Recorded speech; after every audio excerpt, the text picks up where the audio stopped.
Ya, sekarang dengan adanya undang-undang kesehatan Omnibus Law, mereka pasti akan paksakan kita. Nggak bisa menolak. Itu berbahaya. Di pasal 4 itu bicara setiap orang berhak. Titik 2, ya.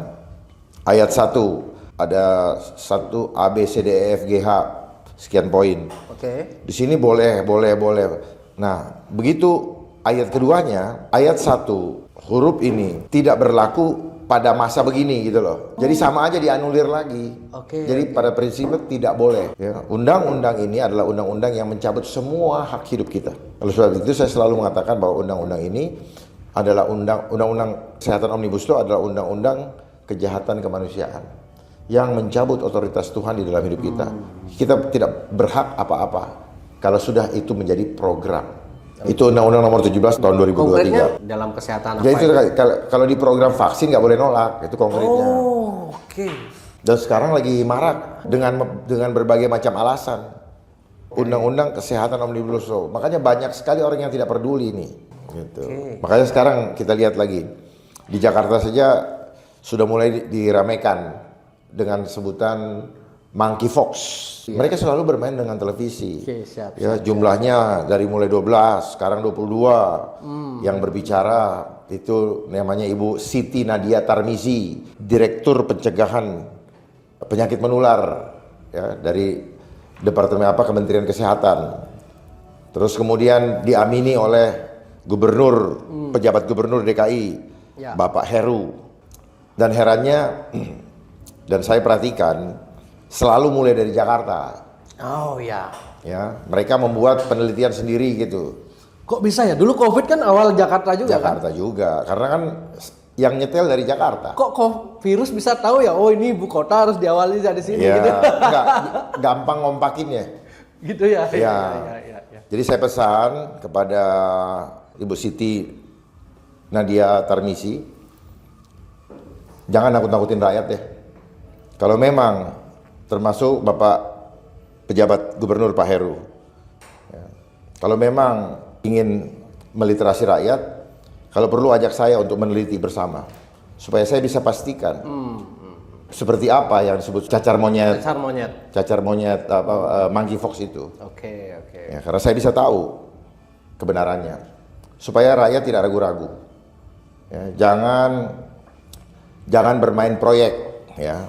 Apalagi Bapak Gubernur Bapak pejabat, maaf, karena Bapak tidak dipilih secara langsung, Bapak adalah penunjukan, mengatakan bahwa vaksinnya mencukupi atau tersedia.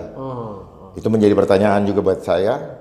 Berarti vaksinnya sudah ada, baru mainannya disosialisasikan. Ya. Cukup sudahi.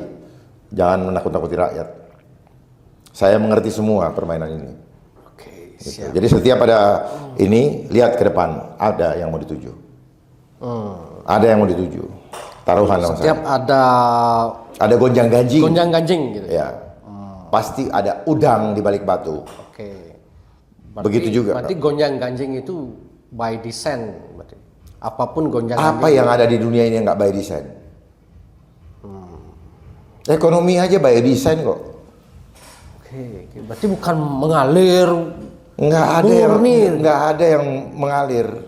Makanya kita menganut sistem apa? Kapitalis. Ini adalah permainan daripada sistem kapitalis. Segala sesuatu yang diinginkan di depan, kemudian dibuatkan alasannya dulu. Gitu. Sebelum dibuatkan alasan dan dibuatkan payung hukum. Udah, gampang aja kok. Jadi perlu dipahami juga masalah undang kesehatan ini, jangan cuma dilihat hal itu, hal yang simpel tadi. Kita dipaksa, kita akan dikejar-kejar seperti teroris. Yang tidak mau dipenjara. Gila. Ada, karena udah undang-undang. Di hukum di undang-undang itu bicara gitu? Ada. Ya, di pasal 446. Jadi kalau nggak mau dianggap menghalang-halangi. Apa yang agenda? Vaksin agendanya? Untuk yang di payung hukumnya itu agenda mereka untuk vaksin berikutnya kah? Atau dalam bentuk apa nanti? Gini ya, cara melihat mereka menulis sesuatu tuh, mereka selalu bicara program. Manakala itu menjadi program pemerintah, udah selesai. Program ini kan macam-macam. Oke. Itu. Kalau vaksin itu kan cara untuk menyelesaikan alasan, gitu kan. Nah, ada masalah, muncul reaksi. Dengan munculnya di televisi itu, mereka lagi menciptakan reaksi. Ya. Gitu. Reaksi yang tujuannya untuk mendoktrin supaya orang takut, supaya ada alasan pembenar, ya, untuk melakukan hal tersebut. Ya. Itu, ya. Nah, satu lagi yang harus saya perlu kritisi juga atau himbau, dengan adanya uji emisi. Tujuannya untuk apa ini? Ya, justru tujuannya untuk apalah itu udang di balik batu. Jadi ketika mereka punya rencana 5 tahun ke depan misalnya, itu namanya jangka menengah misalnya, atau jangka pendek ya, tergantung mereka punya periode berapa. Nah, mereka akan menyiapkan suatu payung hukum, kemudian mulai memainkan persoalannya, masalahnya, terus dipublikasikan untuk supaya orang siap-siap sosialisasi bahwa nanti ini merugikan kita dan langkah-langkahnya akan diambil bla bla bla bla supaya orang menganggap ini suatu hal yang wajar. Ya. Nah, padahal tujuannya apa? Kita mau diarahkan, semua masyarakat mau diarahkan untuk meninggalkan kendaraan yang berbahan bakar fosil. Ya. Padahal ini juga bohong, ya, fosil, untuk beralih kepada penggunaan mobil listrik ataupun motor listrik. Ya. Ini ada kaitan ini ya? Ada kaitan. Ada dong. Kenapa uji emisi? Mereka bikin dulu bahwa udara di Jakarta ini polusi. Ini benar udara Jakarta polusi ini. Itu kan mereka. Mereka yang bilang. Tapi kan tidak diselidiki. Mereka tidak mau melibatkan orang-orang independen. Orang-orang yang paham apakah betul ada polusi atau tidak. Gitu. Maka saya minta libatkan saya ya kepada kepala atau apa yang di suatu departemen di lingkungan hidup yang sedang memainkan uji emisi ini, libatkan saya ataupun dari DKI untuk meninjau benarkah ada polusi atau tidak. Karena bukan kelemahan, permainan manusia ini adalah selalu belief system ini selalu mengukur kemahakuasaan Tuhan dengan cara memanipulasi mindset. Seolah-olah kalau ada asap atau polusi, alam tidak punya mekanisme sendiri. Padahal alam ini punya mekanisme sendiri. Jikapun benar polusi itu, alam punya mekanisme tersendiri. Iya. Contohnya kenapa ada exhaust? Ini belajar dari alam. Iya. Dari mana ilmu mereka belajar exhaust kalau bukan dari alam? Jadi nggak usah manipulate, ya, manipulasi keadaan untuk suatu kepentingan yang tentunya ada keuntungannya buat mereka, tapi menindas orang. Uji emisi, masalah vaksin, karena ini menyangkut nyawa. Ya, uji emisi bilang ada CO, karbon monoksida, tapi orang disuruh pakai masker, karbon dioksida, sama bahayanya, gitu ya. Jadi kebijakan untuk uji emisi, lalu memeriksa kendaraan yang sudah 3 tahun lewat atau lebih masa penggunaannya akan diperiksa, maka otomatis termasuk saya punya mobil sudah tua. Berarti bukan tidak mungkin akan kena uji emisi. Artinya tidak bisa lagi digunakan. Dan akhirnya lalu harus bagaimana dengan saya? Nah, saya akan menggunakan kendaraan apa? Sementara saya tidak punya dana untuk membeli yang baru. Jadi dari sini terkandung maksud. Apakah hanya orang kaya yang boleh hidup di Jakarta? Orang yang bisa ganti-ganti. Yang bisa beli mobil. Sementara keadaan dibikin susah. Ya, kenapa terlalu banyak regulasi? Regulasi harusnya mengatur kenyamanan.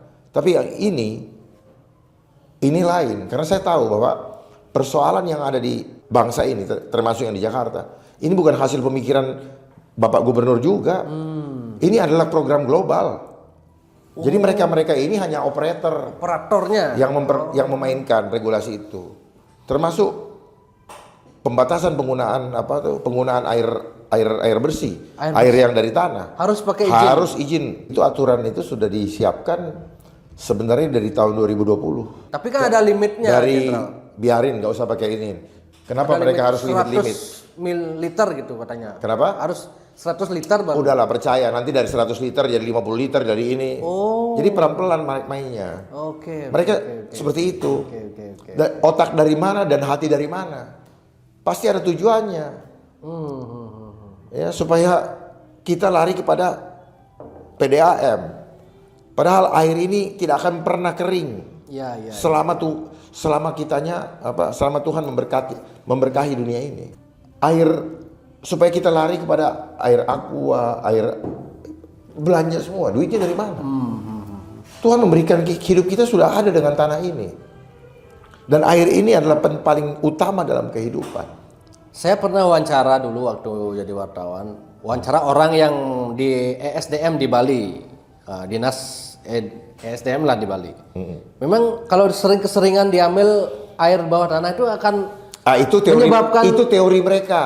Itu teori mereka. Oh, jadi Kan saya udah bilang.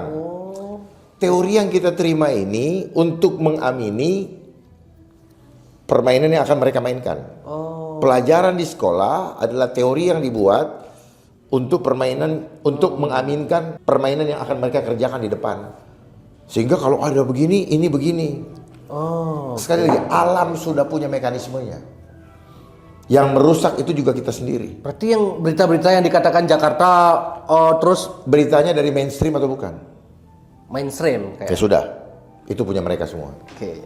Gitu, jadi seperti itulah. Pak. Ya. Nggak usah takut. Ya. Tetap berpegang sama Tuhan. Hidup mati kita bukan ditentukan sama mereka. Betul. Tapi mereka mau menentukan hidup kita. Oke.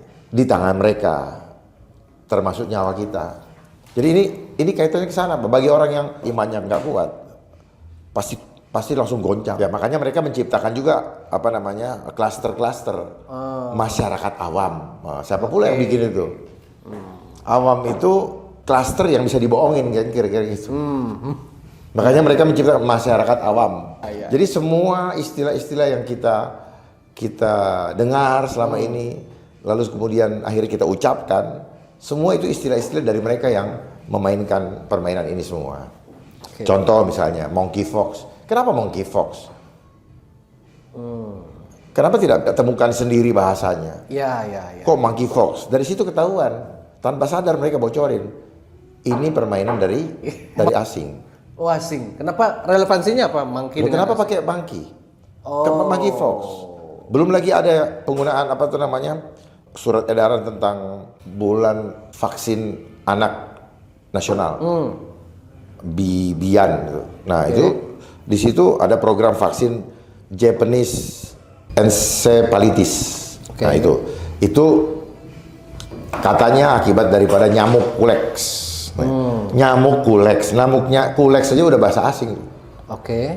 Vaksinnya namanya vaksin Japanese encephalitis. Ya. Nah, dari situ kan bisa ketahuan nih. Ini proyek lagi. Sama dengan COVID. COVID itu proyek. Mereka bekerja kan karena ada uangnya. Coba nggak ada uang, ya nggak akan mereka kerja. Karena ini permainan setan. Ya.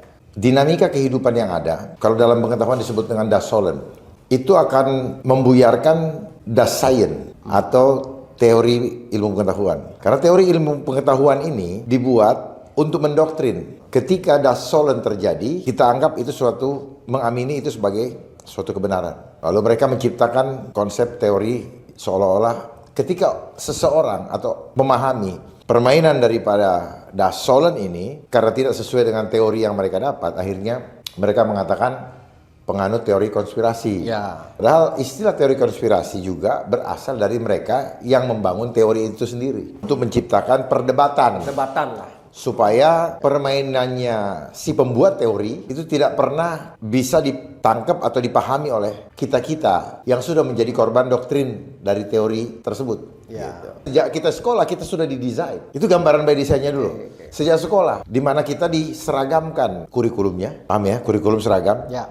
Ya, dari tahun ke tahun kurikulumnya sama, isi teorinya sama, ahli-ahli yang dikemukakannya sama, sehingga untuk membangun pemahaman bahwa tidak boleh keluar dari kurikulum pengetahuan yang diberikan lewat kurikulum yang sama. Itu secara intelektual. Lalu secara alam bawah sadar, kita diberi seragam untuk menggunakan seragam yang sama. Untuk membangun pemahaman bahwa ketika ada yang tidak memiliki seragam yang sama atau tidak seragam, maka dia bukan bagian daripada kita. Jadi kebenaran bisa dibangun dalam konsep sains berdasarkan jumlah, bukan berdasarkan hakikat. Sehingga di dalam kehidupan ini mereka memainkan yang disebut dengan konsep intelijen. Konsep intelijen. Konsep intelijen itu adalah buat masalah, lalu ciptakan reaksi. Masalah dimunculkan, dimainkan oleh media. Reaksi yang dimunculkan, sosialisasikan lewat media.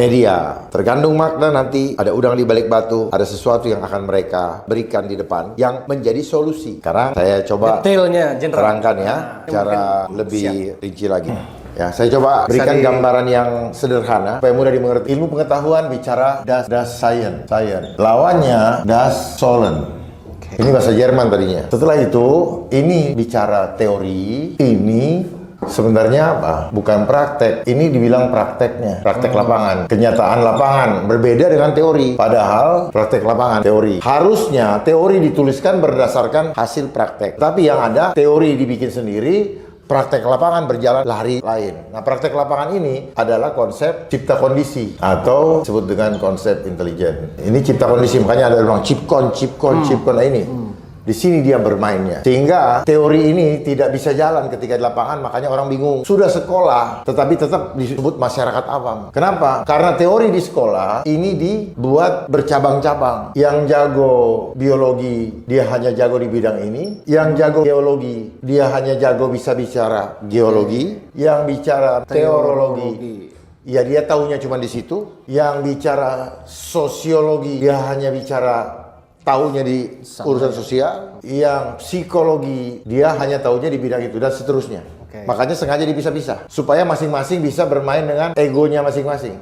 Atau boleh dengan kebohongannya masing-masing. Nah, dari sini misalnya ini antropologi dan sebagainya. Ini di sini yang kita alami selama ini cipta kondisi. Ini termasuk finansial. Ini teori, hanya teori. Tapi praktek di lapangan, ini ada namanya permainan. Atau kenapa? Karena ciptakan sendiri kondisinya oleh mereka, siapapun mereka yang meributkan masalah, sebuah masalah. Makanya setelah kita kondisi, itu mereka yang tahapnya adalah didahului dengan buat masalah. Setelah buat masalah, tinggal masalahnya apa? Misalnya buat masalah, oh ada penyakit menular, namanya suka-suka mereka, monyet kah, kucing kah, anjing kah, burung kah. Kenapa? Mereka senang dengan menggunakan nama-nama binatang. Karena hati mereka hati binatang. Makanya kemarin itu apa, selama Copet 19 yang dimainkan apa binatangnya? Kelelawar. Jadi macam-macam ini. Selalu binatang. Dia nggak pernah bilang malaikat, takut sama malaikat dan sebagainya. Mungkin ini saya ngomong lucu-lucuan, tapi nanti orang akan sadar, iya juga ya. Yang sekarang rame monkeypox gitu kan. Monkeypox. Jadi penyakit menular. Siapa yang akan memainkan ini? Yang memegang bidangnya? Bidang kesehatan misalnya, ini kan penyakit kan? Ya. Berarti berhubungan dengan yang memegang bidang kesehatan. Yang sekarang lagi rame, air bersih dibatasin. Air tanah harus siapa yang main di sini? Bidang yang menguasai masalah mineral. Karena ini airnya berhubungan dengan mineral. Apa itu departemennya? Tahu sendirilah. Terus apa lagi? Polusi.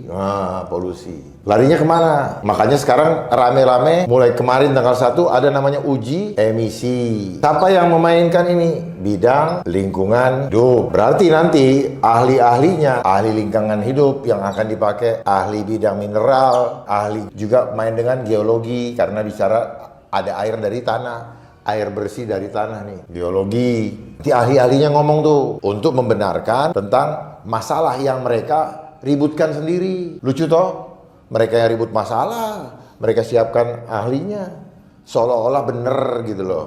supaya tadi masyarakat awam, oh gitu toh. Makanya sekarang muncul namanya monkeypox. Tujuannya apa dari 1, 2, 3 ini? Ini contoh saja nih ya, ini contoh reaksi yang diciptakan. Nah ini apa contoh masalah, contohnya ya ini. Oh ada penyakit, ini gini-gini. Perhatikan, setiap kali mulai didengungkan oleh media, mereka akan menggunakan media. Semua ini akan di-expose atau bahasa mereka selalu apa?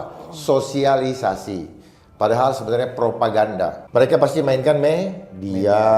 Sebenarnya inilah sumber penyebar virusnya ini. Ini sumber penyebar virus nih. Dapat duit nggak medianya? Dapat.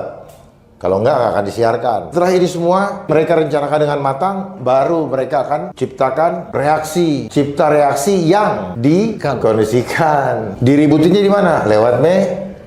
Iya, muncullah para ahli-ahli, ya, ahli-ahli dari bidang-bidang yang dianggap berkompeten dan dianggap punya kapabilitas, kredibilitas yang tidak kredibel padahal. Ya, kredibel dalam membohongi orang. Jadi hati-hati dengan ahli. Lihat apakah hatinya tulus, dia takut sama Tuhan apa tidak. Kalau dia tidak takut sama Tuhan, dia takut sama uang, maka jangan percaya. Udah reaksi tercipta, menjadi alasan dan membuat resah. Hasilnya apa dengan segini semua yang ingin dicapai? Terjadi keresahan di masyarakat. Keresahan yang terkondisi akibat cipta reaksi yang dikondisikan. Dan setelah itu, mereka akan memaksakan suatu solusi, beri solusi untuk mengatasi masalah yang dibuat oleh yang memberi solusi. Sebenarnya disinilah proyeknya ini proyek tujuannya ini. Tujuannya di sana. Iya, tujuan daripada munculnya masalah. Jadi kesimpulannya mereka sudah punya. Cuman malu-malu kucing. Mereka membangun suatu konspirasi, gitu. Antara pihak yang mempunyai proyek dengan mereka yang disuruh menciptakan kondisi. Mereka yang disuruh menciptakan kondisi itu dikasih anggaran. Sehingga mereka mau repot-repot ngeribetin masyarakat buat masalah. Kalau nggak ada anggarannya, mau nggak mereka repot-repot? Nggak mau. Berarti mereka jahat. Itu. Iya. Nah, udah gitu doang. Jadi tujuannya ini mereka sudah simpan di kantongnya. Karena ini ya, jadi konsep Dasolon ini adalah konsep praktek lapangan atau cipta kondisi. Ini adalah konsep dari sistem kapitalis. Sistem kapitalis itu dia main cipta kondisi. Supaya orang terkondisi membutuhkan angka supaya punya modal. Sehingga yang memainkan juga sistem ini adalah orang yang punya kapital besar, yang dikenal dengan istilah oligarki. Oligarki, dia bekerja sama dengan pembuat regulasi. Udah. Jadi barang ini.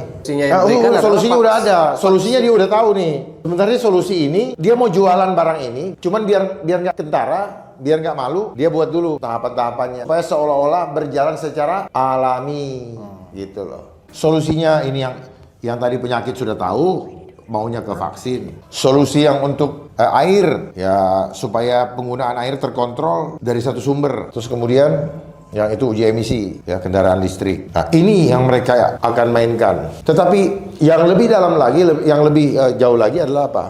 Rakyat yang dicekek. Rakyat yang merasa kehidupan semakin sulit dan tidak nyaman. Apakah ini tanpa disengaja? Tidak, ini disengaja. Karena sekarang kita sudah berada di dalam program ketiga, program ketiga, yaitu kontrol populasi. Nah, kontrol populasi ini supaya bisa total kontrol. Kenapa dibilang total kontrol? Karena tidak ada lagi ruang yang tidak terkontrol oleh mereka. Tidak ada lagi ruang bagi rakyat untuk hidup bebas. Makanya inilah semua program itu. Nah mereka yang mengerjakan ini, permainan ini, ya senang karena ada anggarannya. Ya. Saya rasa itu yang bisa saya sampaikan. Ya, tolong dipahami semua supaya jangan mau dimanipulasi konsep berpikir kita. Siap. Terima kasih. Ya, terima kasih. Sampai ketemu. Terima kasih.